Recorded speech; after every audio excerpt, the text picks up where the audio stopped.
Hello everyone, welcome back to Mr. and Mrs. Metal. We hope you are doing well. Today we are continuing our reaction to the NIGHTWISH documentary, Endless Forms Most Beautiful. This is the making of their album, Endless Forms Most Beautiful. This is part 2 of our reaction. You can check out part 1 right here, or we can link it down in the description as well. So make sure you check that out too. Also, if you don't already know, we started a Patreon just recently. If you're interested in seeing any of the mini perks that we have over there, we have the link for that in our description as well. So make sure you check that out too. And let's go ahead and get started.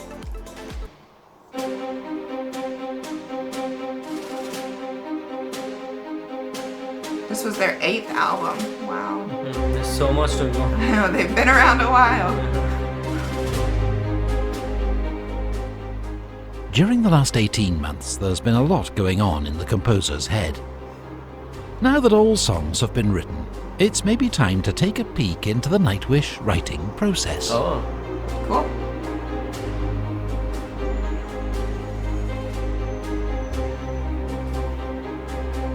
it's so exciting. Yeah, I'm sure it's crazy inside that head. Miten musiikki syntyy? Se syntyy aina sillä tavalla, että tulee palava halu kertoa joku tarina tai päästää höyryt ulos pään sisältä. Joku asia vaivaa tai innostaa, inspiroi. Joku asia on vaikuttanut niin vahvasti, että syntyy semmoinen palo, että tämänhän voisi muuntaa musiikiksi. Awesome. Eli yritetään löytää juuri oikea fiilis, oikeat instrumentit, oikeat lyriikat siihen tarinaan, mitä haluaa kertoa. Ja sitä sitten väännetään kuukausitolkulla, että saa mieleisen itselleen. Ja sen jälkeen, kun tuntuu, että nyt on oma takki tyhjä, mulla ei enää mitään annettavaa tähän kappaleeseen, niin siinä vaiheessa esitellään kappale muille bändin jäsenille ja käydään säätää sitä paremmaksi. Mutta mulla henkilökohtaisesti se aina vaatii sen tunnelatauksen ja aiheen. Tuskin on koskaan tehnyt ainuttakaan kappaletta, koska se on jami pohjalta, että käydään soittaa jotain, tai kuulostaa hyvältä ja mistäköhän tämä kappale voisi kertoa. Kyllä se aina menee toisinpäin.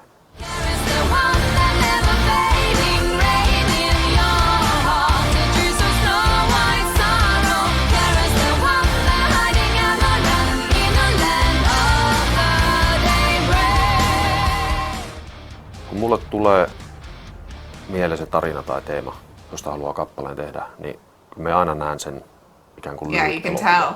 Jokainen näistä biiseistä on ikään kuin soundtrack sille lyhyt elokuvalle, joka siellä pääsisällä näkyy. Et jos tästä tarinasta tehtäisiin leffa, niin minkälaista musiikkia taustalla olisi? Siltä pohjalta nämä biisit aina syntyy. It's like a writer, like an author. Yeah. Writing is elaborate work. What kind of methods have been used? Me on ehdottomasti parhaimmillani aamulla, että yhtä biisiä en ole tälle levylle tehnyt iltakuuden jälkeen. Wow. Me tykkää herätä aikaisin, 7-8 aikaa viimeistään. Sitten aamusumppi kooraa ja biisin teko. Sitäkin mä oon kokeillut, että pistää kello soimaan 3 yöllä. Ja mulla on sanelukone tässä vieressä ja heti kun herään, niin laitan ne ajatukset narulle tai käyn soittelemaan jotain ja pakotan itteni 10 minuutiksi soittaa jotain juttua, sitten kuuntelen aamulla, minkälaista sillä on tullut. Sieltä on jotain hauskaa käteen. Ihan käsittämätöntä munkerosta myös, mutta nyt on hauska kuunnella. That's really cool. Kyllä me tiedän aika tarkalleen, milloin se kuulostaa omaan korviin just sellaiselta kuin pitää. Se on äärimmäisen miellyttävä tunne. Edellisen levy Storytime-biisin kertosää, kun tuli. Se oli samaan, että nyt tämä on tässä. Yes. Se on niin mahtava fiilis. Se on parasta koko tässä hommassa, kun on se tarina ja sitten yrität löytää just oikeat melodiakulut ja soinnut, lyriikat, instrumentit siihen. Ja sitten kun se napsahtaa, tiedät, että tämä on just tässä. Niin Almost feels like I'm listening to someone great. Like the way he thinks. You are? Yeah. Like, that is how a great mind works. Siis se on kanssa And yksi you are metodi, most mitä me productive käytetään first thing in haastan the morning, joka ikisen so kohdan, he's mitä teen. smart. Vaikka se tuntuisi miten täydelliseltä joku riffi, kertosää, niin mietitään, että voisiko tämän tehdä vaikka jollain toisella soittimella. Voisiko tästä, onko tämä kuitenkin balladi? Voiko tämä olla 2/4 sijasta 3/4? Joka ikinen osa pitää aina haastaa ja pyöritellä. To make it perfect, yeah. Ja sen takia tämä on just niin aikaa vievää hommaa, että yhteen levy vaatii vähintään sen vuoden puolitoista biisinkirjoitusta. Yeah.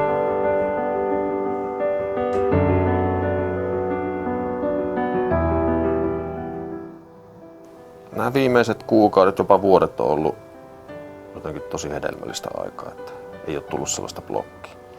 Että on ollut Roope Ankkaa, on ollut tätä tulevaa Nightwishia ja on ollut sitä hyvän tekeväisyysbiisi Lohtua ja kaikki on jotenkin tullut aika vaivattomasti. Tällä hetkellä on kyllä takki ihan tyhjä.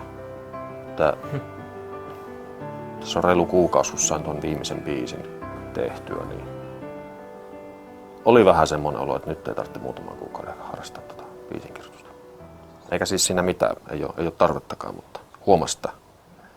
He listens to himself.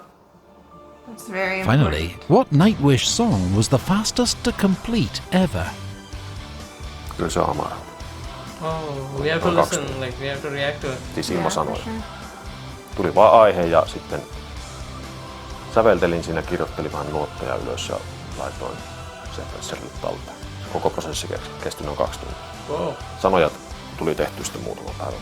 Yeah, we'll react to Edelleen that käytän tällaisia korppudiskettejä. Floppy disk. What? Siellä on, itse asiassa tässä levyllä on tulevan Why? Great. Okay. Maybe we'll get closer to the 21st century in the next episode. Stay tuned. That was funny. The floppy disk. Okay, that was really cool to see inside the mind of the genius.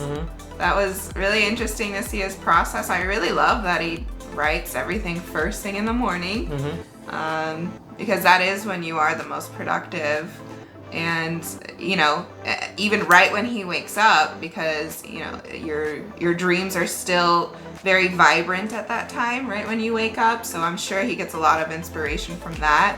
And yeah, he said it was like incoherent, some of them, because dreams are incoherent a lot. So yeah, definitely makes sense that he writes first thing in the morning, right when he wakes up. He pretty much fits in the stereotype of a genius who likes to work alone. Yeah. He likes to dive deep within him and try to find out inspiration.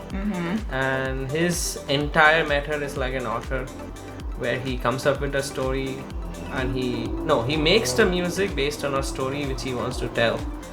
So he's like a storyteller, and his entire song, you can see almost every song has some story or some emotions to express. Just like he said, it wasn't made out of just jamming, just making a pretty music and then making the song around the music. Instead, he has a story, and for that story he creates the music. Yeah. So that he can say, what he wants to say. Yeah. And I really like that he really listens to his body. He said that his batteries are drained and he can tell, so he just takes a step back.